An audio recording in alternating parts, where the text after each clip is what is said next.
All right, we're back. We're back with another edition of the Three Stooges Podcast. Joe Davidson, Chris Jackson, Jordan Georgeson. We cover the high school football, basketball, all sports scene here in the Sac Joaquin section, Northern California. Statewide, if it's topical. We're in the heart of basketball season, but there's always football in the air. We're going to drop some stuff on last week and this week. There's a lot of college football recruiters from across the country, and they stop by big time programs throughout the country, including in Sacramento area. That's Folsom, that's Grant, that's Oak Ridge, that's throughout the Bay Area. We'll talk about what all of that means with a transfer portal and all of that. Small school basketball excellent. It's a real thing in girls. Chris Jackson will certainly touch on that. Some record setters, there's some achievements. Some of these schools don't even have football. You don't need to have football to be a big time athletic program. Jordan saw a great game in the Sierra Foothill League last week, triple overtime. We'll talk about what happened there. We'll also pick Jordan's. We're not going to pick his beard. I think we'll let the kids pick his beard, but we'll pick his brain on JC baseball in this region is big time. It got started over the weekend, so some fun stuff there. Sheldon Franklin boys basketball, number one versus number two in the Sacramento Bee rankings. Also, Chris Jackson's West Coast Preps rankings, including a little skirmish of sorts, nothing nasty or bad after the game. Coaches get to, not all coaches shake hands after intense games. We'll mention that. But away we go. And Jordan, it doesn't feel like a real show unless you got one of your kids on your lap. And what's going on? Where's the parenting here? Well, he's occupied right now by his little toy. It's singing him if he's happy and you know it. So you might hear that feed through a little bit, but you know what? Hey, the toy's keeping him occupied, and sometimes you gotta just if the baby's happy, you gotta leave him be and don't disturb him. So he's got a lot going for him. I mean, the kid's, soiling himself a couple times a day. He's dealing with his bald spot. He's trying to figure things out. So, hey, if he's content, I think that's good enough to leave him be for a minute. Well, he's young, but I think I have a message for him. It's hard out there. Life Yeah. isn't easy, he's got a sister who's going to take all the tater tots. This is life. It's hard out there, man. Oh, It's how you his overcome. sister's she's putting him through it right now. She's like a Sour Patch Kid where she wants to be nurturing, but then all of a sudden the intrusive thought comes in. She's like, "Well, what if I roundhoused him?" And it's like, "Well, hey, we actually don't need to be doing that." And she kind of begs to differ. So we figured that one out. But yeah, it's we figure it out as we go. And so far he's hanging in there, hanging tough. And one thing's for sure, I think he's going to learn how to fight at a young age. Yeah, and these are young kids and the roundhouse efforts, and maybe she's just trying to do something that we hear all the time from coaches. Gonna try. Look, we're trying to change the culture in the Georgeson house. So, anyways, all right, let's talk. Chris Jackson, we're going to go to you first. You just saw Lauren Harris drop another 50 effort. Who is she? Where is she? Where did she do it? And why is this so remarkable beyond just the 50 points? Because this is incredible and this is not unusual for her. What's incredible is that this is like a Division 6 type school I mean, there's 52 kids in their high school. And And I'm that's gonna, Faith Christian of USC. yep. And I'm gonna say right now that Lauren Harris at a school of 52 kids is likely not just gonna be a SAC player there or a NorCal player there. She's probably a state player of the year at this point. And watch her play, you'll see why. Faith Christian, like I said, a school of 52. And this was small school basketball at its finest. You watch it, you're like, this is high level basketball. Or you did not think it was a small school besides the size of the gym and the campus. You wouldn't know this was small school basketball because of how good it was. It was Lauren Harris on one side. She's got Presley Berry with her, Mia Bryan. Other side's got the Schwartz family and some other great players like Deja Bowling, Kalia Gregg, Elliott Schwartz going to William Jessup in the fall from John Adams had 32 points in this game, 23 in the first half. And John Adams was up in this game in the third quarter. And then, well, Lauren Harris did what she does, right? Took this game over. There was a stretch of three straight threes. Then the play that felt like the dagger where three people were on her. Crowd's right here, three people on her, goes around the screen, goes to the left, three girls around her, drains the three, 9-3 the game, 61-50 lead going into the fourth. And she finished with 10 threes, which comes after a game where she hit 11. She had 50 points in this game And now she is 9 away from the national record, which is held by Aaliyah Chavez from Lubbock, Texas. Now a freshman at the University of Oklahoma, was a 5-star recruit.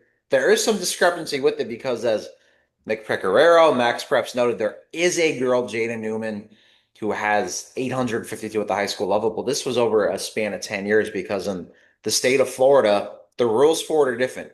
It allows elementary school kids to play high school and varsity athletics as long as that school is on the same campus. So Jada Newman didn't hit it in 10 years. But if we're just going in a straight 4-year span, you only played 4 years of ball. I mean, Lauren Harris is well on pace to break that mark, and she could break it against Sac Adventist on Tuesday night. If she doesn't, they're home against Sacramento Country Day on Friday. Also, Faith's homecoming game can be broken then too, but another game of 10 threes, double-digit threes, and she is one of the best. I mean, if not the best, you're going to see as smooth of a shooter as it gets. You'll see her in warm-ups, 2, 3 girls in her face, training the shots. That's what she does. She practices it. She drills it. She's earned her way to these types of marks. And what I was thinking watching this is just how good small school hoops are. And you look at this league specifically, the Sacramento Metropolitan Athletic League, where there's Lauren Harris, who's going to Long Beach State. There's Presley Berry, one of her teammates, who had 8 blocks in this game, I think 6 or 7 in the second half, going to Concordia and Irvine. There's Elliot Schwartz going to William Jessup at D2 school. And there's Gwen Rosick, who's had William Jessup invite her out to a game, recruit her. I've seen one of their coaches at a Sac Adventist game. She just hit 1,000 career points. She's drawing college interest. So definitely play somewhere at the next level. 4 girls at least capable of going to the next level in that league. And if we look down to the future, there's going to be more because of Kyla Friedrich at Sac Adventist as a junior. There is Elliot Schwartz's younger sister, Parker, is a freshman. There's Nadeja Bolin, a sophomore team captain at John Adams as well. And she won a section title at Bret Hart last year, and then her family moved up to the El Dorado Hills in the Sacramento area. I just don't think I've ever seen small school hoops be better than it is right now. When you've got a school of 52 kids in high school and you've got one going D1, another going D2, there's not much else you can say. You've both seen Lauren Harris before. We were there marveling at Golden One, where she's hit NBA threes with ease, it felt like, and took that game over to win that section title, and then goes on to win the NorCal crown. But 9 away from that record, to tie it, 10 to break it, and heck, honestly, she could make 10 and a half. Yeah, she's I've been doing this a long time, guys, and I would agree with you, Chris Jackson, that small girl basketball has never been better around here. It used to be not that terribly long ago in the 1990s when the small schools that we're talking about, they used to play on the blacktop. They didn't have appropriate gyms, and these small, tiny schools like Sacramento Waldorf would play on the blacktop in the late 80s and early 90s. And now there was nothing for them, and now they've arrived in the Sac Joaquin section, one of the 10 governing bodies in the state CIF, expanded the playoffs with more divisions over the years. For years, it was Division One, Two, and Three. So all the small schools they're going to get lumped into Division Three, and so in recent years, it's added Division Six and Seven. And Faith Christian of Yuba City with the great Lauren Harris, the 5'11" shooter. She's going to Long Beach State, as Chris mentioned. So she's legit. They recruiters don't care about strength of schedule. They don't care about this or that. They don't have time to look into all of that. They see a player, they see grades, they see work ethic. Lauren Harris on her way. But this is a legit team. I think their only loss was to Chico, a big school up in the northern section. Only loss last season was to that school, so they're legit. They're going to be in the Division Five section finals, I think, because of sustained success. I think that's correct. So the girls can play. We certainly know that Coach Tedman, Scott Tedman, our friend of the show, is a terrific coach. He's been around a long time. He's coached more than 40 years. He said Lauren Harris is the finest girl shooter he's ever seen. What about Danielle Viglione, Del Campo, early 90s, State Player of the Year, one of our all-time Sac Bee greats, better than Danielle Viglione. And that's not discrediting Danielle Viglione, but that's a great compliment. And Gwen Rosich is an all-time grinder player for Sac Adventist.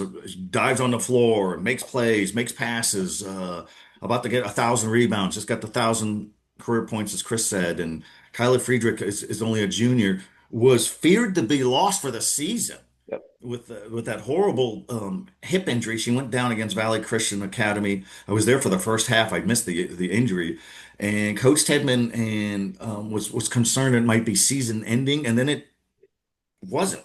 Last week, Sac Adventist was in a over the weekend was in a tournament in Napa, and she came back and said, "Coach, I could play in the second half." And he cleared it, double checked with her father, and the physical therapist wasn't there, but relayed the message. It's a pain threshold, 18 points in the second half. I think she had 17 points in the final game of that series. So small school ball is cool, especially when people are healthy. So we really appreciate that. But speaking of good basketball, you'll see a lot of it in the Sierra Foothill League, girls or guys. Jordan was at a game last week, triple overtime. How's that for your value for a buck? Who played, who won, and what stood out, Jordan? Yeah, this was an awesome game. Granite Bay and Whitney. First thing that stood out, I haven't seen a student section that rabid from both schools on a school night in a long time. So kudos to both Granite Bay and Whitney for showing up to that. And I mean, this game was just, it had everything you really wanted in an SFL game. Coming in, it kind of felt like, these two were evenly matched. Granite Bay was a team that probably is better than the record shows. They played a tough schedule, lost a few close games, but had some good wins. Then Whitney kind of on the opposite of, they hadn't played the toughest schedule to date, but they had a pretty good record. And it was kind of, they're starting to play area teams. We wanted to see what they are. Granite Bay was ahead for most of this game. But really, the only time Whitney had the lead in regulation, they went on a 9-2 run at one point in the second quarter, and then an 11-0 run at one point in the second quarter. But they were only leading by one at the half. With that, and big part of that was Granite Bay hit a buzzer, or not necessarily buzzer beater three, but fading seconds of the quarter 3-pointer that ended up being huge because, like we said, this game goes into overtime. Granite Bay actually led by 4 with I think 15 seconds left. Whitney gets a quick bucket, and then Carson Floyd gets a steal and goes and puts up a shot right before the buzzer to send this one into OT. 2 different times in overtime, Whitney led by 5, I think 5 and 6 it was, with 2 minutes or less, and Granite Bay came back to tie it both times. And then third overtime, Granite Bay pulls away for an 81-72 victory. Huge win for the Grizzlies there. Keegan Ladines for Granite Bay had 14 of his 22 points across the 3 overtime periods. He buried a 3-pointer to trim the margin in the second overtime, then iced the game with 6 of Granite Bay's 12 points in the third overtime. Just tremendous game from him. Really, all the seniors for Granite Bay kind of stepped in a big way. Camden Wright was huge. Solomon Hillman was huge. Wyatt Headley was huge. And then Miles Mike, who I believe is a junior. It felt like every single time Granite Bay needed someone to step up, they found a way to do so. And, that wasn't just Granite Bay that was finding ways to step up. Whitney had a few guys, too, that really put in some big games. I mentioned Carson Floyd having the big night, but also at the same time, if you're looking at Whitney had so many different guys, Mason Schuler had a few huge shots for them. Devin Sanchez had some big shots in overtime. Logan Miller came in. He kind of struggled a little bit with some of the contact down low in regulation. He came in the second overtime and was huge for them. Jordan French was huge. Luke Aguilar had a few big plays. So it really just felt like there were so many different guys that stepped in.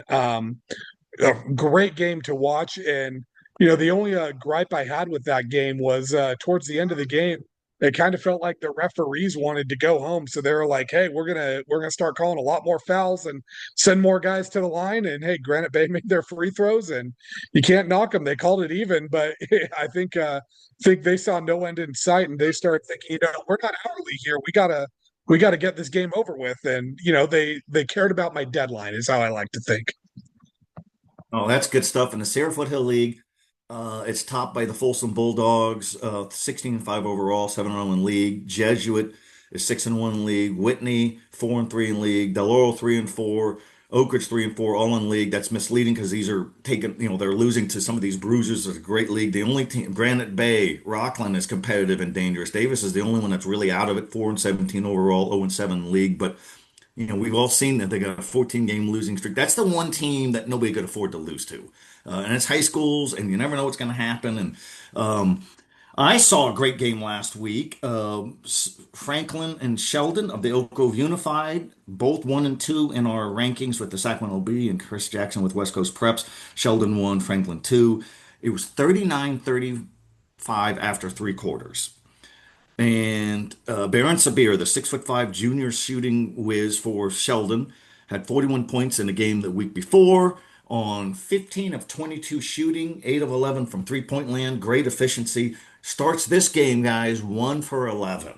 And it's just sometimes scores are just off. Balls rimming in and out, just isn't going. Then he heated up. I think he had 15 in the fourth quarter, and then they blew it open and won handily. Impressive over Franklin. For Sheldon, unbeaten in the league. Still, Tay Carter was terrific. He's the lightning quick point guard for Sheldon. He was hard to stop getting to the rack. I think he had 26. There'll be a rematch later. And some of the antics were after the game. I thought it was a well officiated game. Not easy to officiate some of these games when there's so much physicality, but these guys did a nice job of letting these guys play. And let's just say that not all the coaches shook hands after the line, after the post game thing. And we talked about that last week. Sometimes coaches don't shake. And Ken Manfredi of Franklin was irked. And he said out loud, it's the first time in 25 years, not every coach shook my hand. And one of the Sheldon assistant coaches, Mike Bradley, he's been there on that staff for a long time with Rich Manning, and their whole staff's been there a long time under Coach Joey Rawlings. And sometimes coaches they jaw, they battle, they conflict. Nothing got out of control. There was no haymakers and nothing. That's all we need because the referees have the authority to eject people from a game after the game's over. Is that overreach? Well, same thing in baseball, same thing in football. You could be ejected if you're still on the playing surface. And it used to be, just to refresh everybody, we all know, but our audience may not know this, but for years and years and years, if you got thrown out of a game in high school competition, you had to sit out one game. It was an effort to try to curb that sportsmanship. It's now been up to a minimum of 3 games, could be 6, could be longer, based on film, submitted reports from the referees and all that. And the reason that's happened in this section, the Sac Joaquin, is because the section office, Mike Garrison and his crew said the ejections in football have not gone down. They keep going up. And so I don't know what it is in basketball. The point being, you got to be careful. You get thrown out during a game, after a game, before the game, it will carry over and it could be 3, 5, 6 games or longer. Be a lousy way to miss games. But intense action in the Delta League. We were just talking about the Sierra Foothill League, and it'll be interesting. And Chris Jackson, I'm going to throw to you really quick here. Our Division I race, if we think about Sac Joaquin section basketball, and we touched on this last week, but it's certainly worth um, talking about it again. But I think we'd have to certainly start with Sheldon, and Franklin is in there, and Modesto Christian, and Folsom, and McClatchy, and right on down the line. Vanden is up in Division One. Lincoln of Stockton is in Division One. Inderkum is in Division One. But we're talking about small schools with small enrollments. Modesto Christian is Division One. It's a regular in the NorCal Open Division over the years in basketball, but only about 70 students, 75. The enrollment has really dipped. So that those figures could be a little misleading. But Chris, your thoughts on Division One in general? And I think Modesto Christian's got about 75 students, so it's not a hearty, huge enrollment Division One. No, it isn't. But Modesto Christian is definitely going to figure into this race regardless. We saw them winning a couple of years ago, go to state championship. What was that in 2022? I want to say, with Phillips and BJ Davis and those guys. They're right back at it. They've got all their guys now eligible. Sincere Hudson moved in from Inderkum in the offseason, had to sit out the first half of the year. You had him with Trevor Dixon and those guys. They've beat Folsom. They've competed with top teams like Salesian and Reardon. And then Folsom was within 2 points of Modesto Christian in a non-league game recently, too, where they are playing really well. Folsom is playing some of its best basketball at the right time. That's Joe, I think you wrote it when they won that section title last year, wall ball. And I think it's the way Oh, to put it. it was They are, hold that thought for just a second. And we would talked about this in person and texting and on our podcast. There are moments, and we could all relate to this. There are moments when we cover a game or see a championship unfold where we might look at each other and say, this is why we still do this. And the clinic that Coach Mike Wall, and the Folsom Bulldogs put against uh, Modesto Christian was trying to, I think, win its fourth or fifth consecutive Division One section championship. It was incredible, just like Tim Kelly did in the state finals for Jesuit in winning that state championship, where they just played. What did you say, Chris Jackson? You said it's beautiful basketball. And what does that mean? Backdoor screens and setting picks and fundamentally sound. It's the polar opposite of what we watch too often, the Sacramento Kings. Chris Jackson, I know you go to some Kings games, must be some sort of community service pledge for, It throwing is. trash out the It's window or also it's something. also it's You're going to punishment. go to a Kings game, Chris Jackson, and you're going to enjoy it, and you'll take notes of the lack of fundamentals. The point being, you can't beat high school basketball with the value, with the entertainment. Jordan just talked about a triple overtime game that was worth $1. We talked about the small school girls. Back to you, Chris. It's good basketball, and isn't it's kind of fun to see. We appreciate dunks and three pointers, but how about when teams do that in the whole concept of terrific team basketball? That's what we like. You've really set off just some bad things in me right now, mentioning going to Kings games, right? I have a lot of fun. I've seen a lot of Vent. great. You could Yeah. share. Yeah. Vent. It's therapy. Delco is a great area. I love going to games there. It's a great atmosphere. Kings fans are awesome because they show up and get loud. And quite frankly, there's nothing to show up and be loud about. I love my wife dearly. She's doing the Lord's work as a teacher. Could have been a Warriors fan like me. Could have been a Warriors fan. We moved out here a few years ago, fell in love with the Kings. Of course, they were just coming off their playoff run. You think maybe the Kings are going to keep going up and up. Nope, unfortunately, a disappointment, but at least, she likes basketball. She likes sports, likes to go to games, but now we're suffering together. But where we don't suffer is watching high school basketball. And I was texting both of you and just saying, this is the way basketball should be played. I was talking with one of their videographers, Joaquin. We're like, this each time they made a pass, made a shot, made a cut, we're like, this is basketball at its finest. You watch so many levels nowadays. Teams struggle, guys struggle, coaches struggle against the zone defense. How many teams struggled with the freaking Jim Boeheim zone at Syracuse for decades? Folsom ain't struggling with the zone. They've said too many teams to try to zone them, and they know what to do. Backdoor cuts, cut here, cut there, screen here, screen there, pass here, pass there, hit. Max Preps, their chart says 14 threes. I had them for 15 threes. Folsom, your basketball was so good that day. I'll give you the 15. 15 threes on like 22 assists on 28 made baskets. They had 11 threes in that first half, and it was just beautiful. Parks Weaver, a sophomore, he's got 71 offers, had seven of his own. Joven DeLay, Idaho State signee, Scott Nardinelli, 3 apiece. And then their next game, 21 assists on 26 made baskets to beat Oak Ridge on Friday by 22.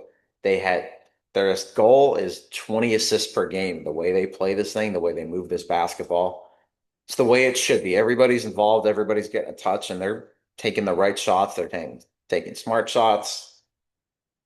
And something I really like too, we talk about Mike Wall. He's going to demand a lot. He's going to be really tough on you, right? Guys like him and Joey Rollins are going to be really tough on you, but there are certain guys that want to play for that. And Dulé is one of them where you talk post game. He's like, I want to be coached as hard as I can because I know at that next level, when I go to Idaho State, I'm playing Division I basketball.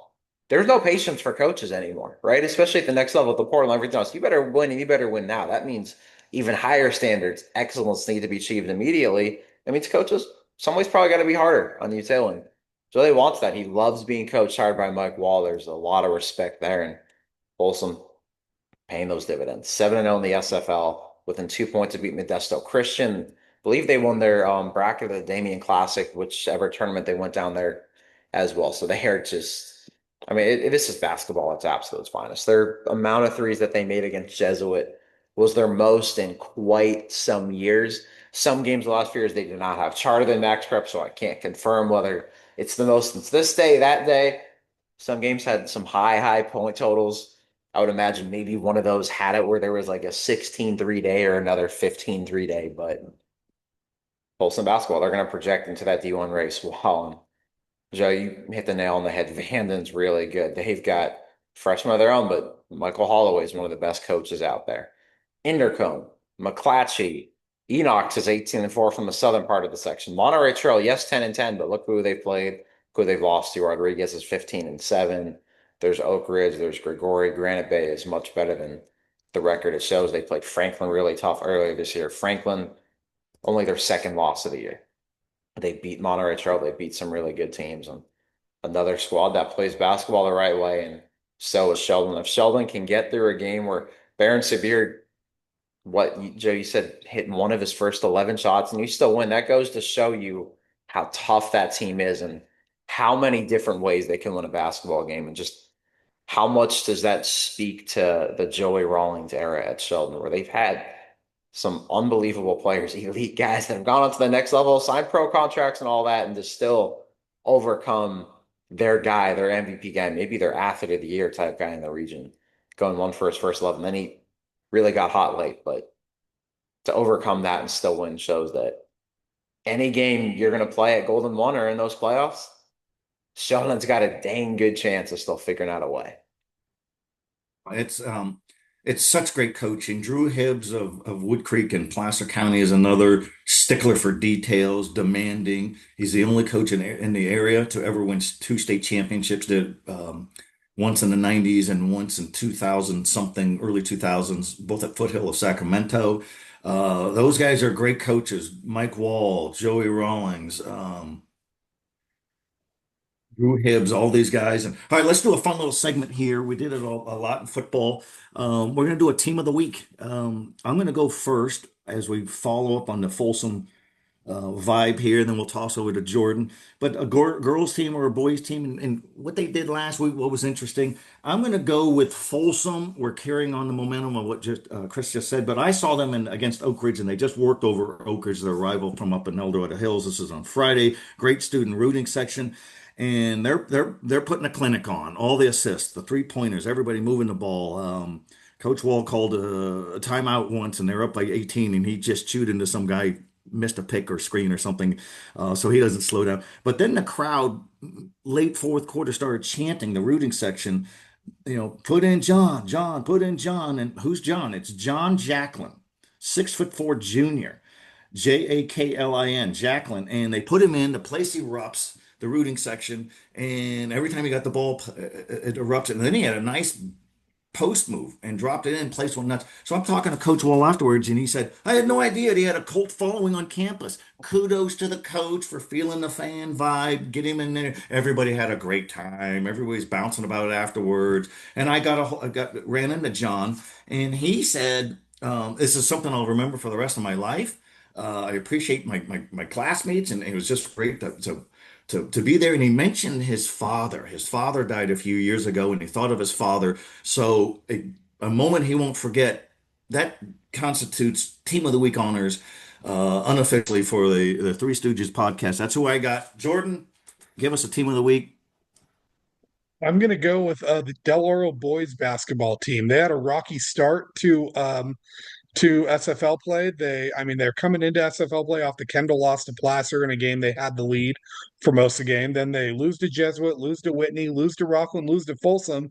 And it's kind of looking like, hey, 5-game losing streak, 0-4 hole in league. What's going on with this DO team that, had some pretty good wins in non-league? I mean, they had 2 good wins over West Park, 2 good wins over Roseville. They beat Wood Creek. They lost to Antelope Close. You're kind of looking like, what's this team? What's going on here?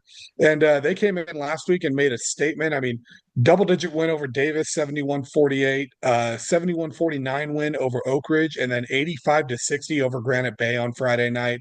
A Granite Bay team that we just talked about being a lot better than their record shows.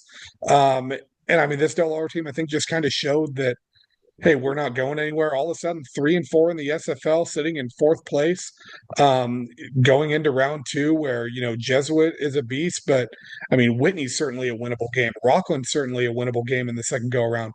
Folsom another beast, but then Davis, Oak Ridge, and Granite Bay. I mean, if you find a way to go 4-2 down the second stretch, you're feeling pretty good going into postseason if you're a DO. Brennan Hawkins finally healthy. He was kind of banged up a lot of non-league. Felt like he was going a game and then all of a sudden was sitting a game. Him and Mikey Root each had 24 points on Friday night against Granite Bay. Evan Yarns added 16.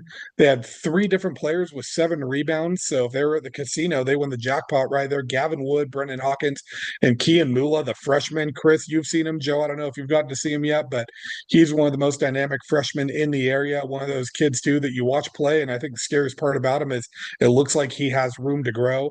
In this Oak Ridge game, too, Del Oro just really took control right away. They were up by 11 after the first quarter and then just put it away in the second half. Another big night. Hawkins led with 19. Root had 16. And then Gavin Wood had 10. So, I mean, when you're consistently getting 3 guys in double figures and you win 3 straight games in the SFL by double figures, you're feeling pretty good. And yeah, Jesuit's a daunting task and, maybe gave them a little bit of a reality check. But I think if you're Del Oro, you're probably going into this confident and feeling like you can pull an upset in that game. And I mean, they're itching to get that Whitney game back. They're itching to get Rockland back. Both games felt winnable. I was at the first Rockland game, and it felt like a game where you looked at the matchup almost and like what you were watching with your eyes versus looking at the scoreboard. And you're like, well, that doesn't add up. You watch the game and you feel like Del Oro is winning the game, and you keep looking up and they're trailing. So I think that's a game that maybe they feel like they got to win. But don't sleep on this DO team. I think Division Two is one of the deepest and most wide open brackets that we're going to have this year. And, right now, Wood Creek is looking like a team that's going to be a player in that. And Del Oro has a win over this Wood Creek team. So this is a team that we saw them make a run to Golden One. What was it, 2 years ago, 3 years ago, when they beat Jesuit in that semifinal game, which was a whopper of a game. And they hung around Bandon as best as they could. But that was a loaded Bandon team. And this DO team, they've got some young pieces and they've got some veteran leadership to where I wouldn't be shocked to see them make a run. This is excellent. And Jason Tomczak, I think, is the head coach, if that's correct. Randy Fasani is an assistant coach. Randy is probably the greatest football player to come out of Del Oro. I'm thinking about that for a second here. He's got to be highest rated for sure. And he's coaching every step football there. Yes, and how cool when guys come back, they come back full circle. And he coached down in the southern part of the section, I think, football at Ripon Christian. He's got a soft spot for Loomis and Del Oro. He was the nation's #1 quarterback recruit 30 years ago. It was a multiple B player of the year, played at Stanford, played a little bit in the NFL. Great guy, great athlete. So that's kind of cool to see that. Quick question, Jordan, is Landon Perry the bruiser in football? I think he's playing basketball. I'm just looking at the stats, 6 points, 5 rebounds. But one thing is we applaud the guys who play football and in basketball. Do you see his guns out there? I mean, is he throwing his weight around and picks and screens? That's a guy who's not going to buckle when somebody sets a screen on him. Oh, not at all. He is a tremendous basketball player and, doesn't always show up on the stat sheet. But I mean, if you look at his scoring totals too, I mean, he's got 120 points this season. He's had a couple nights of double figures. So he's certainly not slacking out there at all. And I think one of the most impressive things, Chris, I think you've seen it too. He's got a little bit of an outside shot. I mean, I've seen him pull up from deep and it's a good form. It goes in more often than it hasn't from when I've seen it. And I mean, he's a kid that you have to guard if he's posting up. And I mean, good luck trying to get a rebound on him or grab a loose ball, because when you have a kid with his size, his muscle density. I mean, the kid's 6'2", 220 as a junior. And I mean, looks like he still could be growing more. And he plays basketball with that loose ball and he treats it like it's a fumble, like he's running that ball, and he's got ball handling skills. He's a fun kid to watch. And I think that's what makes this Del Oro team so fun too, is you have your stars like a Brendan Hawkins and a Kian Mula, but your role guys, I mean, Jaden TeCruz can go off on any given night. Evan Yarns has had some big games. Jackson Stewart, I mean, great athlete there. Great baseball family at Del Oro. His dad's one of the assistant coaches. His sister is one of the top softball players in the country at University of Arizona. And Landon Perry is right there in that group of just tremendous athletes at the school. And athletes make plays. It doesn't matter what sports you're playing. And I think that's what I love about these games. And Del Oro, even though they're an SFL school, Loomis is that small town, has that small town feel still a little bit to where you get just your athletes playing sports. And at the end of the day, athleticism goes a long way in high school sports. And it shows here with this team. Well, and The Perry family, certainly the father, the football coach, is a great football player from Sonora and played in the NFL. And Landon had some sisters who could play some pretty good ball. So some bragging rights on the dinner table and all that. Chris Jackson, you have a team of the week, and who you got? Let's go Laguna Creek girls out in Elk Grove. We'll probably give it to them the last 2 weeks for what they've done. They finished the first half of Delta League play there. Essentially, I should say the first half of Delta League play at 5-0. Three ranked ones in that span: Cosumnes Oaks, Monterey Trail, Sheldon. This past week beat Sheldon. Deanie Tofi. Recognize the last name? It's because it's a pretty dang good last name. Her cousin, John Tofi, Tommy Tofi, I should say. Left tackle, Reardon, 6'7", now at the University of Oregon, four-star. There's John Tofi, that whole family gone on to play in college, the pros, everything else. And she is someone that should get a chance or two, whether that's JUCO or a four-year school. 18 points in that game. Allison Aguirre Hernandez, 17 points. Lily Medina, 16 points, only a freshman, too. So they've seen a lot of great young talent coming up in the ranks in Laguna Creek, led by Cody Norman. Back at the school, he was the head coach there. Previously, he took a year off, returned, calling it the reboot. Year one was successful. Year two, now first place in the Delta League, which has some really strong teams, right? Like Monterey Trail is led by David Whitsett. You've got Sheldon, who was young last year and really playing well. Cosumnes Oaks has one of the best players in the area.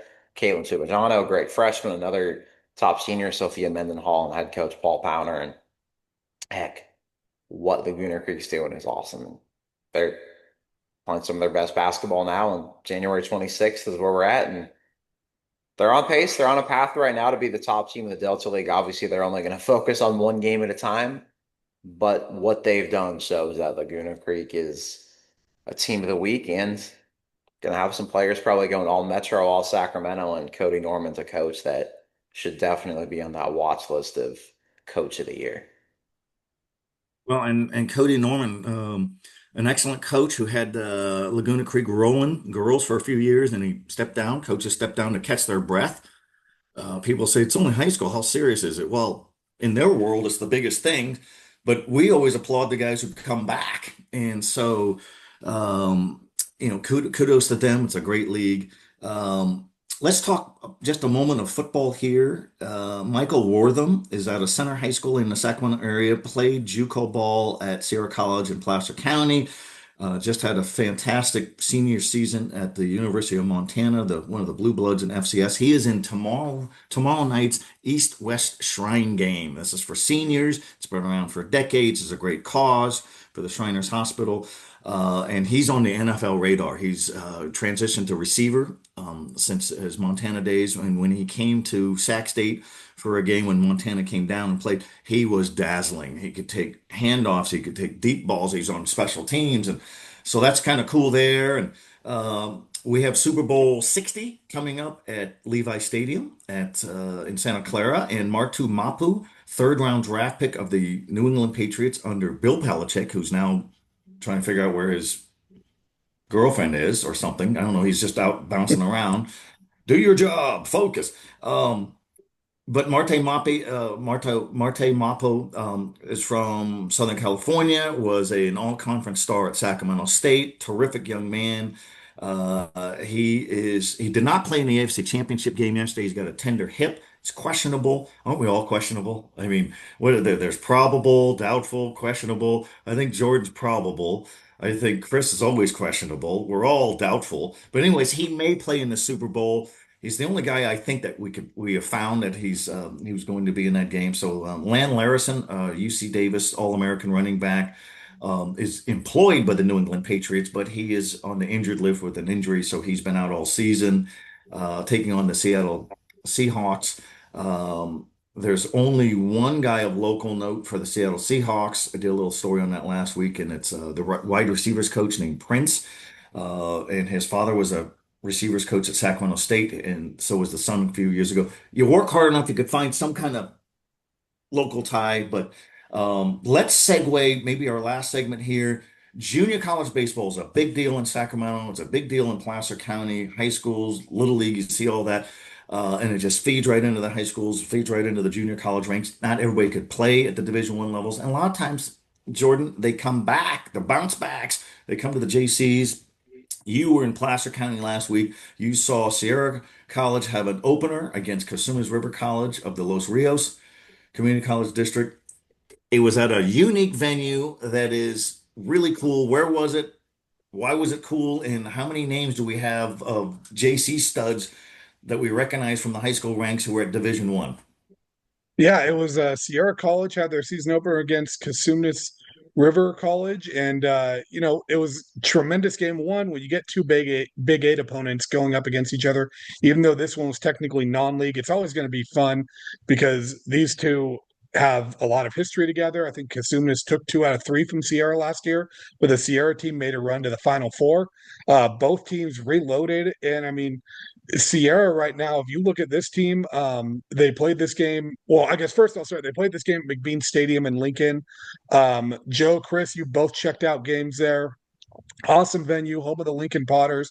The Potters actually hosted this event, so they opened up the beer garden, the food stands, had the normal walk-up music, everything for the Potters. The PA guy Willie, he is the Sierra College PA guy too, so he was right at home. But really cool to kind of get this venue, get a crowd out there. There was a pretty sizable crowd, probably about 50-50 between CR fans and Sierra fans. And if you look at this roster, especially just Sierra's roster, they are loaded with talent. I mean, first I'll start. Sierra won this game 7-0. They threw a 2-hitter. Winning pitcher Matthias Michael. Sorry, say that 5 times fast. 4 innings pitched. He struck out 9 and only allowed 1 hit. Didn't walk anyone. Sac State guy went to Pioneer High School, bounced back. Great game there. I think he struck out the first 5 batters he faced. Bryson Ruiz, 3 innings of relief, struck out 4, only allowed 1 hit. Then how about Ben Brown? He walked 2 batters and he, I believe, hit 1 or 2. But he ended up striking out 2, didn't give up a hit, 2 shutout innings. Del Oro kid, big part of that Golden Eagles team that's been tremendous these last couple years. He comes in, throws those final 2 innings. And then some of the bats on this Sierra team, I mean, Luke Euler, a kid that was Sac State commit out of Whitney High School. He's their starting shortstop with the Sierra team. Kenny Winters, Cal Baptist kid. I think he was at Riverside for a little bit, if I'm not mistaken, as well. He's a DH for this team. I mean, you could just go down the list completely. I got to look through more of the roster. Guys that stood out to me with this, Jack Gouffron, a pitcher, San Jose State. He's now at Sierra College. Timmy Reed, a huge piece of that Granite Bay Section Championship three-peat. He's with this Sierra team. Troy Olson of Rockland, committed to Arizona originally. He's with this team. A shout out to Chris Fisher, West Park kid, second college at bat. He hits a grand slam. Not many better ways to start your season out right there. And this is just a loaded team. And I mean, if you look at it, there's 35 kids on the Sierra roster. Only 12 of them are sophomores. And when you consider the group that they just had that led them to the Final Four, you're thinking, hey, there's issues. But when you consider these bounce backs they had, or these guys that were committed to D1 schools, they get there and they say, hey, sorry, you don't have a spot. For them to come in and deliver the way they have and, take their first college at bats, have their first college innings and go and win 7-0. And then they go on the road the next day, quick turnaround against Laney, and they win that one 4-2. I think if you're Sierra coach Ryan Evangelo, you're feeling pretty good about this group, even if they lack experience. And yeah, there's going to be a couple lumps there, but just an awesome night, awesome crowd. The Sierra team's going to be fun to watch. It's crazy to say we're getting into baseball already, but hey, last week of January is usually pretty normal for JUCO baseball to get started. D2 baseball gets started on Friday. Jessup hosts Chico State at McBean. Jessup's coaching staff was all out there at this game watching guys. They have a few that are on their radar, and that's a Jessup team that's the defending national champions. They won the National Christian College Athletic Association title. They were allowed to compete in that because they weren't eligible for NCAA D2 competition. Now they're eligible for D2 competition. Talking to their staff, they fully expect to be competing on the national level as well in their first year fully eligible. So it's going to be a good year of college baseball. But if you haven't had a chance yet, go out and check out the Sierra team. Lots of local talent, and a lot of these D1 caliber guys are on this team. It's just, the nature of college sports right now is guys, D1 programs would rather get guys they're going to develop or that have already been developed. They don't have to develop them, and they bring them in. You can plug them right in, and Sierra kind of benefits from that a little bit. And it's not just Sierra; it's the whole Big Eight. Santa Rosa last year, I think, was 45-2 heading into the postseason. Sierra ended up eliminating them. Sierra, we talked about.